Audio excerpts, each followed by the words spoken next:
Didn't get a chance to witness how Smarter revolutionizes HPC with Lenovo at SC23? Check out their Inside HPC booth video to get caught up on the latest from Lenovo and HPC. Visit insidehpc.com/Lenovo-at-SC23.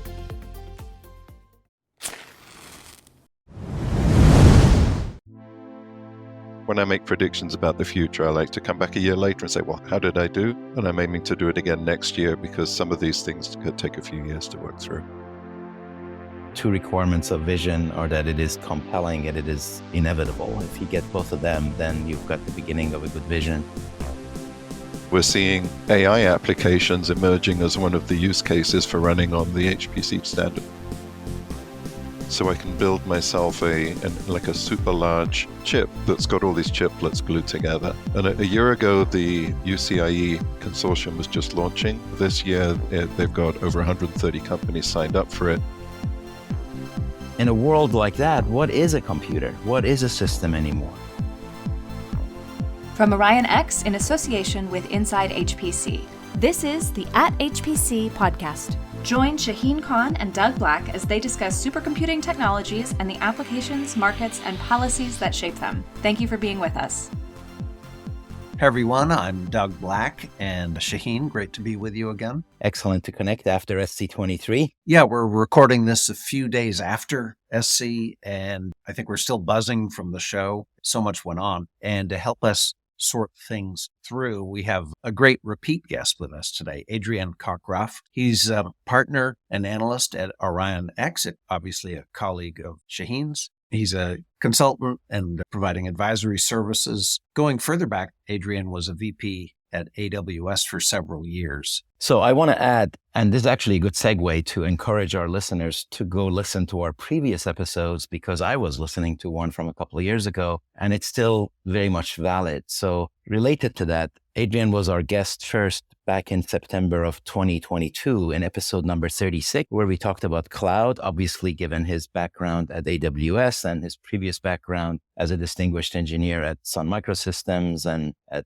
eBay and at Netflix and such. And then we talked about HPC data, especially in the climate modeling world. And then that was a segue into environment, sustainability, governance, ESG. We also touched on actually the Netflix journey from on-prem to cloud. And then Adrian, you were back on May of 2023, just a few months ago, when we talked specifically about decarbonization, renewable energy, and then drill down into ESG. So this one is really about a recap on SC23 and what's becoming an annual paper that Adrian has been writing about system architecture and future trends. Yes, and the article Adrian wrote last year was a hit and really interesting. So Adrian, thanks so much for joining us. And where should we all begin? Should we start with the top 500? Yeah, I think that makes sense. The story I wrote last year was sort of the coming back to supercomputing after roughly 20 years away. I worked with Shaheen at Sun in 2003, 2004, and then Sun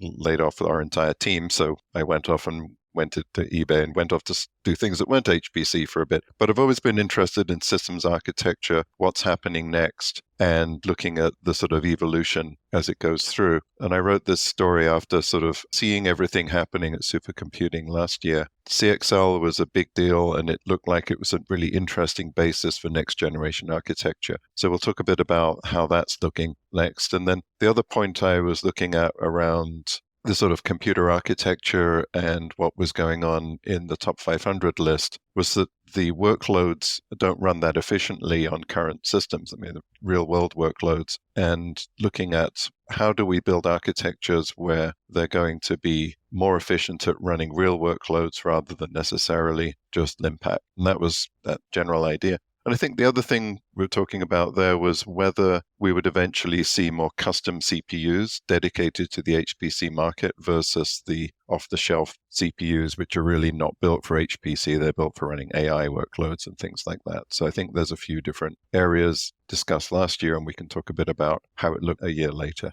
When I make predictions about the future, I like to come back a year later and say, well, how did I do? And I'm aiming to do it again next year because some of these things could take a few years to work through. Well, I respect that because so many people the right predictions, nobody, and especially themselves, no one's held accountable for Well, I'm enjoying not having a corporate PR department telling me I can't say things like That's this, because as a VP at AWS, you could not make predictions. It's not, Right.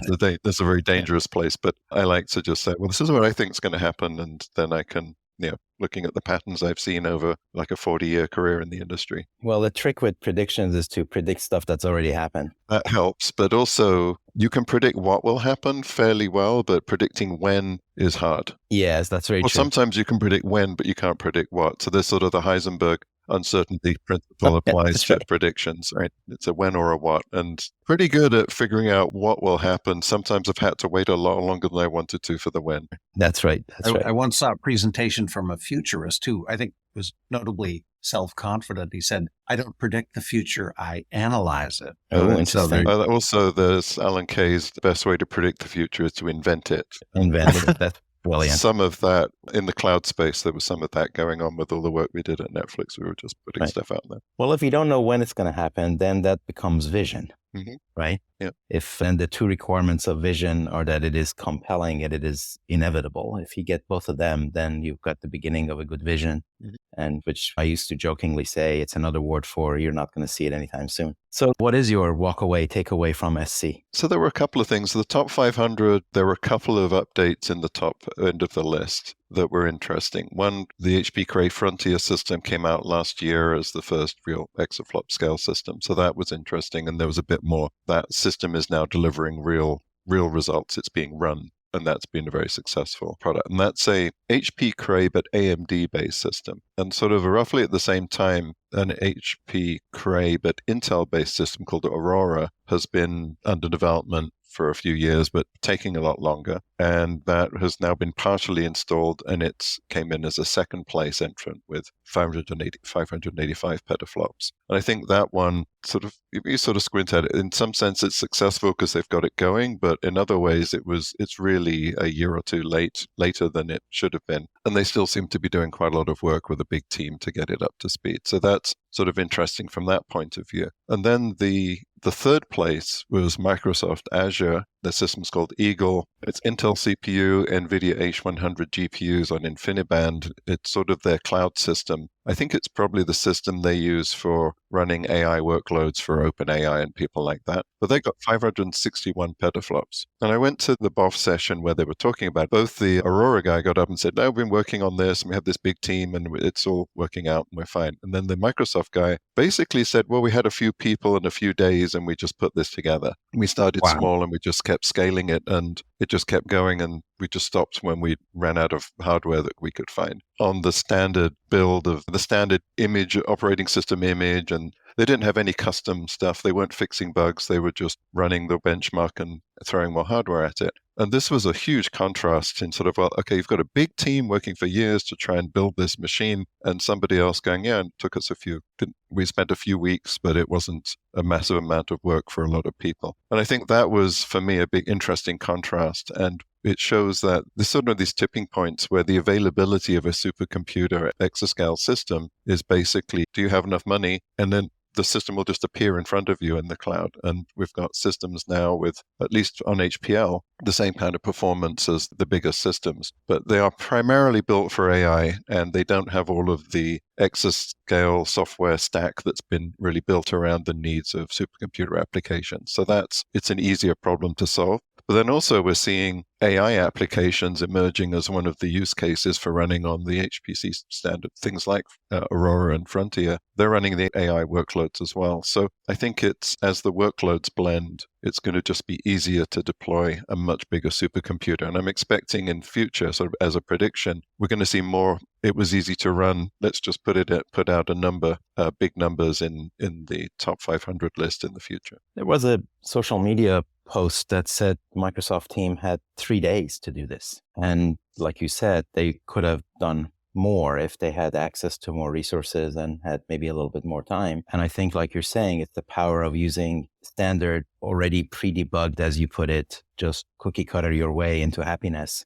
And in my mind, the Microsoft team first keeps getting kudos from me for doing what they're doing, which is great. And they participate because I think other cloud providers in principle can do it too, but they're not playing. But it shows where the floor is. I think it shows that the floor for readily available performance is now easily into the multi-hundred petaflops. And as you're saying, if you show up with a big enough checkbook, you can just get your way. So that really puts into question what the goal should be for the national centers and government-funded centers. Yeah, what are the implications of that? That you can spin up a capability that's, 25 petaflops below where Aurora is now. You can do that in 3 days? They had a graph showing their scaling, and they had about 85% scaling still going on in terms of like if you just kept adding resources, you got 85% of it was going to the benchmark bottom line. So they just needed to find a few more racks and they would have been above Aurora. And so the interesting, maybe Google and AWS, and I mean, NVIDIA had a system somewhere in the top 10 as well that was basically their own cloud-based system. So I think that they're all going to, if they just take the time in between their big AI runs, they're running an AI training for a month, and then they take 3 days to run an HPL, and then they go back to running AI training, and they just treat that as marketing or something. Maybe we'll see more of those next year.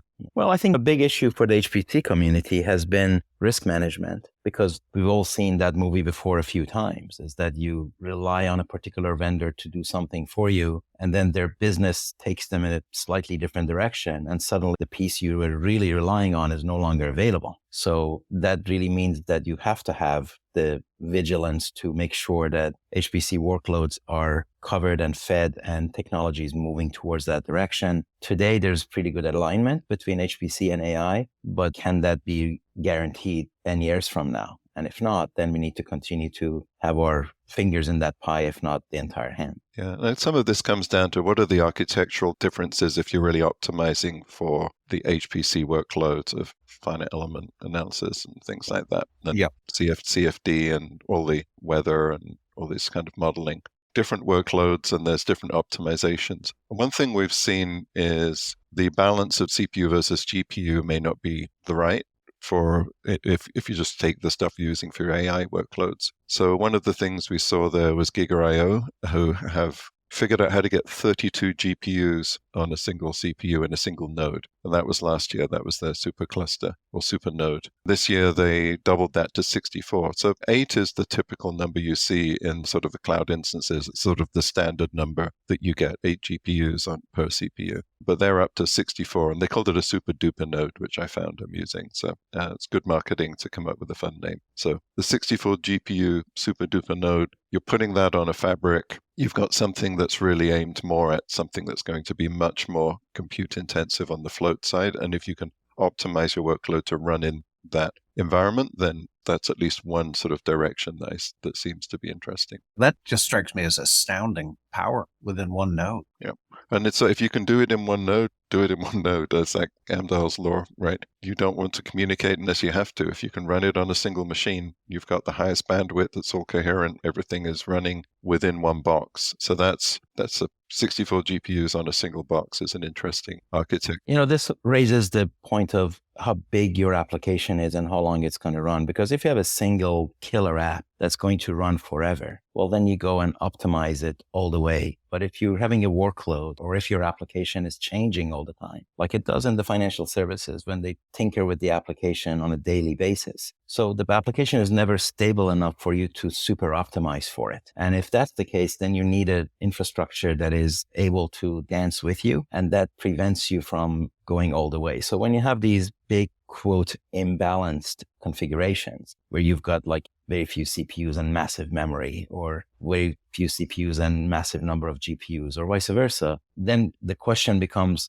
how often can I use that particular configuration? And do I have enough capacity on my data center in varying modes of computation for me to compose my way into what I need at any given time? I think all of that becomes a bit of a complexity that essentially sets the tone for your center. Are you a special purpose center? Are you a general purpose center? That sort of a thing. And there's one of the challenges with GPUs is they're moving so fast that if you buy a whole bunch of them, are they still useful in a year, 2 years, 3 years? At what point do you need, if you're depreciating over 5 years, like people tend to do with their standard machines, a 5-year-old GPU is just a waste of time at this point. So do you have to depreciate over 2 or 3 years, something like that, because of the rate of change. So there's some interesting sort of cost of ownership problems with GPUs that you might want to, this is part of the rent versus buy thing, right? Just use the latest one and whenever the new one comes out. That's right. Then you've got the energy cost. Yeah, so the energy cost of running, I mean, the older ones are slower, but they use the same amount of energy, right? The power consumption is sort of limited by the packaging.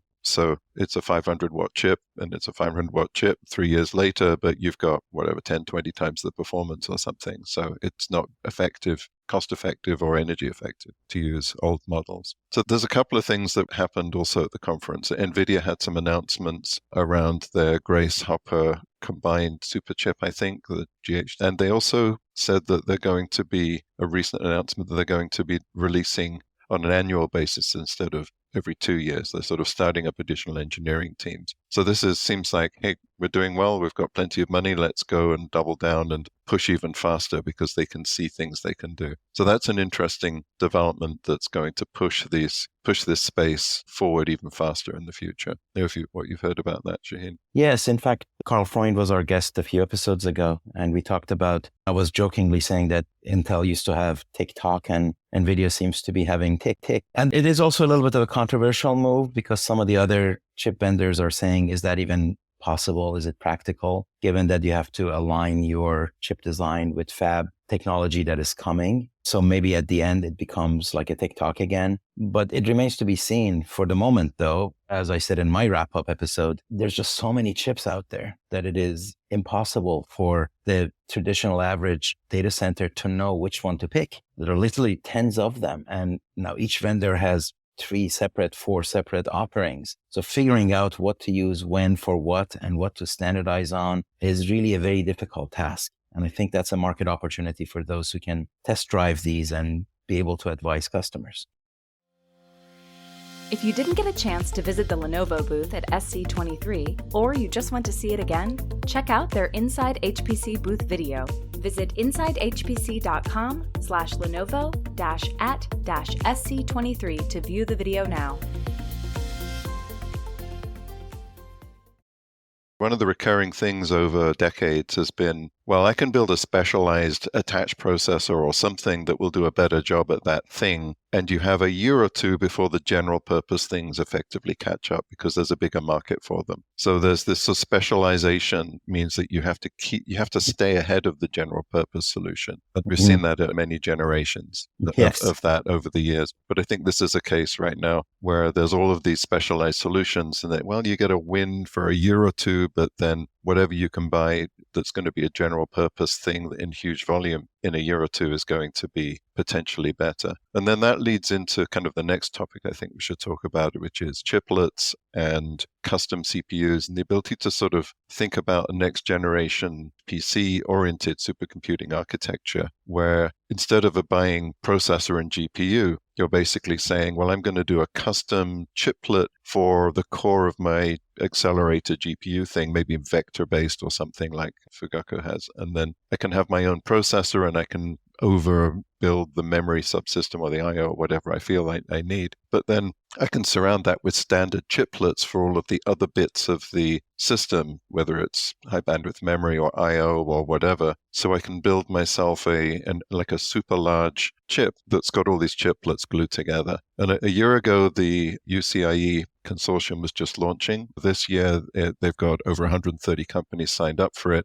Wow. And I was talking to somebody who actually works at Intel who's driving this, saying they will happily take chiplets from wherever you happen to have bought them, and Intel will build that onto a substrate for you with all the interfaces, meaning that this stuff should all just work. And I think that's going to be a really interesting development in the next year or two. Envisioning a menu that you pick from and you say, I want 2 of these and 3 of those. And if you're building a cell phone, maybe you want a radio. And if you're building a supercomputer, you want a couple of 64-bit pieces there. But somehow you can formulate your ideal configuration of all these chiplets. And then you have somebody like Intel or TSMC laid out on the substrate for you, and then UCIe connects them. So one natural question is that if that's the world, and we already see that world with the Apple M1, we already saw it a couple of years ago. You look at your MacBook Air, and pretty much everything is on that chip. You get outside of that chip and you've got the screen and the power supply and the keyboard, and that's about it, right? So in a world like that, what is a computer? What is a system anymore? It probably is mostly substantially just that big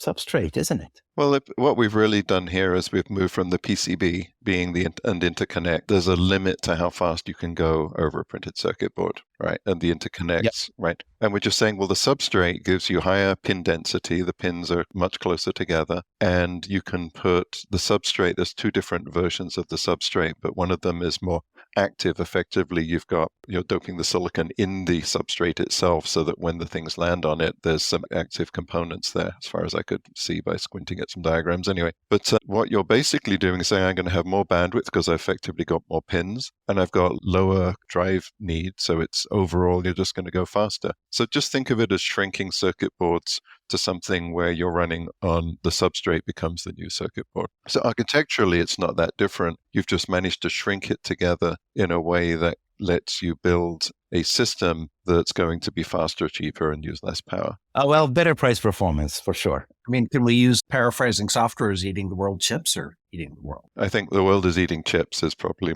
more of a phrase that people would resonate with. But I think the key thing here is this standardization means that, right, in the same way as you can build a circuit board, that's how you integrated parts from different suppliers. And each chip was from one supplier. We're now moving to this world where you can integrate chiplets from lots of suppliers onto one substrate. And that becomes the new way that I think things are going to be built. Well, and actually, as you're saying, the real big shift is going to be in the supply chain because these substrates are being manufactured by fab companies, not by PCB companies. As we have said in other conversations, you're going from the motherboard to the mother chip. Yeah, and then you put it all on a water-cooled plate to keep the thing from melting. And so the other thing is the stacking in 3D as well. So you can get things like memory chips, you can stack them on top of each other, and then you have the problem that the ones in the middle melt because they're surrounded, right? So how do you get the heat out? So there's a bunch of issues around cooling, but it isn't just a flat substrate with chips laid out on it. There's also some vertical stacking capability, and people are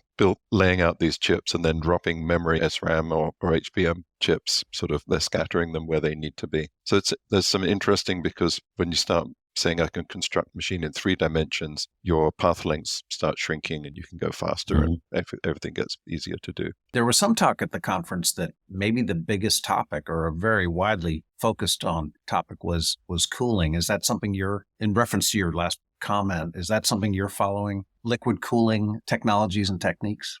It's not something I've been following that much, but it's definitely a plumbing conference. There are whole sections of the expo, which is pipes and plumbing, pumps and things. But I think that certainly as you build more and more dense machines, the thing is, how do you cool it? And if you look at a typical data center and you say, what is your power budget per rack? And these systems are getting to the point where you can't deliver the rack because you have to have an empty space around it in all directions because that rack is just going to get too hot. So I think we're seeing next generation data centers include either liquid cooling or having extension racks, which are the liquid to air interface, which take up a large amount of rack space just dealing with the cooling issues. So I think that seems to be the trend, but yeah, I didn't follow any specific new launches at the event. No, there was a lot, as you said, Adrian. And for those of us who walk in a hardware store and look at pipes, you've never seen such clean, shiny pipes that exist and properly color-coded, and they snap fit just so.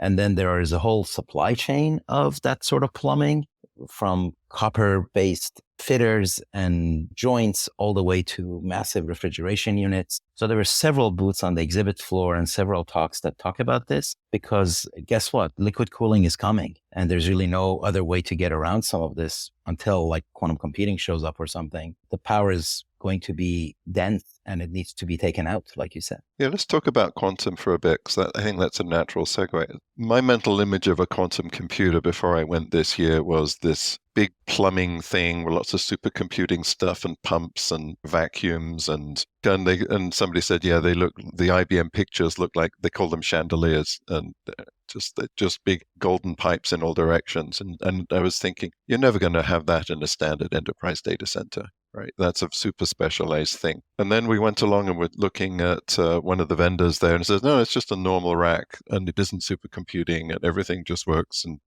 you just stick it in your data center and access it, just put the right kind of workloads on it. So maybe, Shaheen, you're a bit deeper into this space. You can sort of summarize a bit more about what we saw there. Yeah, I think we probably need to come back to this topic and do a deeper dive. We had Bob Sorensen as a guest a few episodes ago to take us through the market forecast that Hyperion has done. And SC23 had a quantum village. So the modalities of quantum computing are still out there. We haven't got to a transistor moment yet. As I like to joke, we haven't even got to a Betamax VHS moment. There are like 4 or 5 different, quote, modalities or approaches that are hovering around. But there's definitely a lot of progress in room temperature photonics and neutral atom modalities. Now, some of these room temperature approaches still need refrigeration somewhere. They may or may not. So that's the whole system is more of what you want to look at. But fundamentally, quantum computing promises huge energy saving. It goes literally from hundreds and thousands of watts to a few single digit sort of watts. So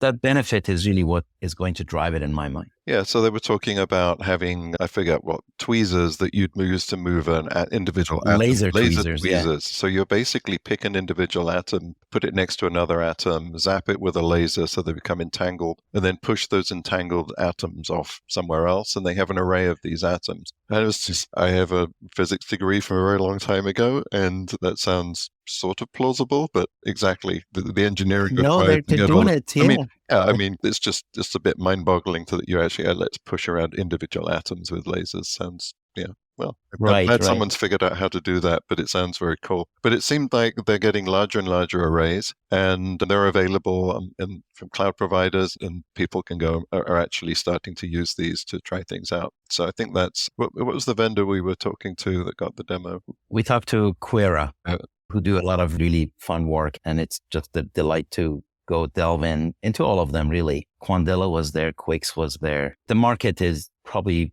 20, 30 vendors that are building various aspects or systems, and they're all very interesting. So I expect that we will have examples of actual applications running, but they may be set up, the machine may be set up just to do one application really well as the research moves from the lab towards a real product. Yeah, there was a report on the market which said that for the next 5 years at least, the amount of money being spent on R&D is vastly more than the amount of revenue in the space from selling machines. So it's developing and it's growing, but there's a point maybe 5-10 years into the future where you actually are getting some payback on the R&D. But at the moment, it's a good way to sink a few $1 billion into things that you're not going to get payback from for a long time. Well, the promise is so intoxicating that if you're a government or if you're a major corporation, you kind of can't afford not to play. And that's encouraging because not too long ago, it was 10 to 15 years away. If we're now saying 5 years away, that's progress, right? Yeah, I think it was late 2020s was when I vaguely remember seeing. But yeah, it was certainly for quite a while, and far enough that your predictions probably are wrong, wildly wrong into the future. But the trend was certainly increasing R&D spend and increasing revenue. It's just that the R&D spend is higher than the revenue at the moment. Now, if you're a government, you also think about that even if I don't get a quantum computer out of this, I'm going to get a whole bunch of really advanced technology that's going to help in other as yet unforeseen ways. So you think it's a good spend of money because you're fundamentally investing into advanced technologies that will be useful for the future. So you kind of hedge your risk a little bit down that. Yeah, there's some kinds of optimization problems. When they were talking about using this in finance, using it for optimization, scheduling, transport, there's applications that are not just crazy science things, but things that look like they are real world useful algorithms that people are trying out. Now, maybe we can conclude with another view of the interconnect, because one of our walkaways last year was that with UCIe coming for chiplets and then PCIe and CXL coming strong, and then soon after there was the Ultra Ethernet Alliance, And you pointed to some of the optimizations that cloud providers had done to traditional Ethernet with flow control and such. We sort of walked away with a view that the interconnect hierarchy in the data center was going to develop in a particular way. Do you still see it that way? And how would you describe it now? Yeah, I think it's it looked last year as if CXL was emerging as the way most people were looking at the future. I think from this year, it's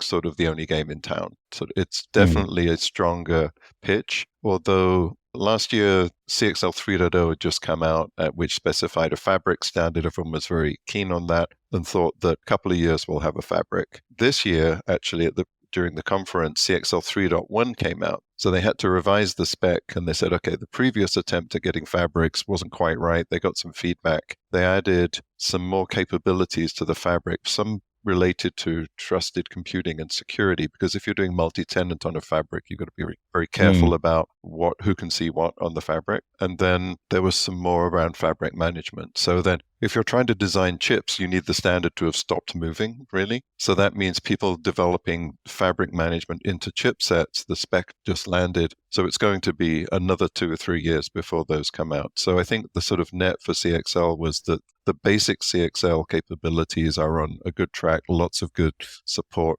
We'll start seeing those more and more. But the more advanced fabric management things are a little bit further out than we thought they were last year, right? But hopefully this updated 3.1 spec is going to be like the right thing to go build on. So the thing about fabric management is if you have a bank of CXL memory that you're sharing across a whole load of nodes, you really, right now, you can share the memory capacity and allocate it to different nodes. So if one of your nodes needs a few terabytes of memory, say here, have a few terabytes of CXL memory, another one needs less, you can sort of play around with the capacity. But if you want to share that memory dynamically between two machines, then you need much more fabric management.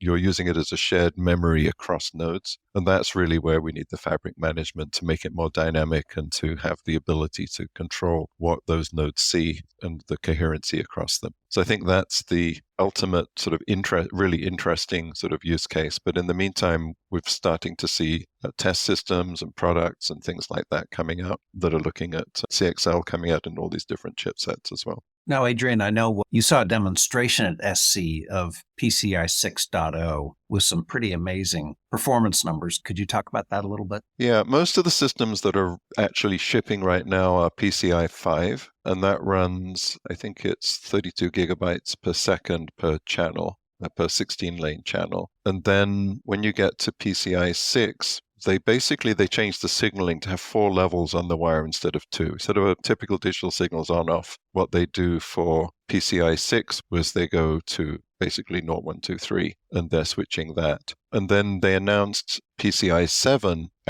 earlier this year, and they were talking about that at the event. So PCI 7 takes the PCI 6 thing and just doubles the clock rate on everything. So they basically figured out how to make it all to generate and detect these 4-level signals quickly enough that they can actually run everything at twice the data rate. So PCI 7 is going to come out in quite a few years out, but what they're trying to do is they release a new version of PCI every few years that's twice as fast as the previous version. And that's kind of the path they're on. So what we were seeing at the show was there are processors available now, like the Intel Sapphire Rapids 4th generation Xeon, that has 4 or kind of 5. It's got 80 pins, which is technically 5, but basically people seem to be talking about having 4, either PCI 5 or CXL 1.1 16-lane channels. So people were doing a bunch of demos with that. The 5th generation Emerald Rapids, Granite Rapids CPUs coming out, I think next year will support CXL 2.0 and on PCI 5. And the NVIDIA Grace CPU is also stated to support CXL 2.0, but NVIDIA hasn't been talking that much about CXL. I think it's part of the NVIDIA chip-to-chip interconnects, but they are pushing their own NVLink sort of right now rather than confusing people by talking about CXL as well. So then